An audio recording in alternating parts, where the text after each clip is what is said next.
This month, KSBY is marking 65 years on the air. Over the next 4 weeks, we will be looking back at some of the stories we've covered. But today, we're checking in with some of the faces who've brought you those stories. One on the air 50 years ago and one 30. In 1988, KSBY was celebrating 35 years on the air, and a special report showed viewers what it took to gather and broadcast the day's news. This station used to do its newscast from on top of this mountain in a room right in that transmitter building that we were just in. And it was all film. It was nothing instantaneous. Dave GARTH was the news director back in 1968. So every night in order to do the news, we prepared the news and then drove it up to Cuesta Peak. 50 years later, he's still on the Central Coast and says overall not much has changed. Generally speaking, the newspaper and KSBY were the glue that held the community together because there was a commonality of interest, and people could say the next day, "Oh, did you see that on TV last night?" This is Lynn Deal in 1988, working as a reporter and anchor for KSBY. That's where pamphlets like this one, prepared by the Lynn Deal, close it and clean it up. But he wants to give the personnel director touched feet. On that day, she was working on a story about beef production.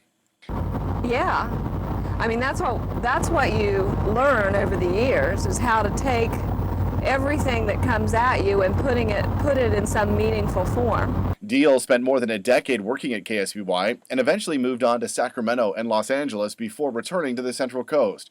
She says the storytelling is the same, but the way people get their news is changing.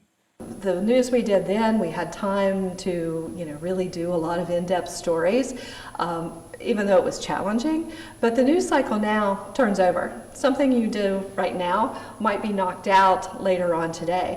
KELSEY McFarland is a current anchor and reporter at the station. She agrees and says it's not just about the broadcast anymore. Yeah, now we're hearing digital first, so a lot of the times I'm looking for those visual elements that would do well on social media, and I feel like half of the day I'm thinking about how I can engage my social media followers and friends and how I can kind of turn this story. Of course, when I come back, I'm also writing the story for the web as well. Looking back, what has changed is the technology. Cameras are a fraction of the size, and live shots that took an engineer and a microwave link are now sent back to the station via cell phone signal. What hasn't changed is what we use those tools for. Our dedication was to do the best job we could and get the stories, and we were interested in good journalism. That part, I don't think, has changed. 50 years later, that's still true. The tools may be different, the faces may have changed, but the goal remains the same. Keeping our viewers informed. KSBY signed on the air in May of 1953, and you can look for stories celebrating 65 years on the air each Thursday this month.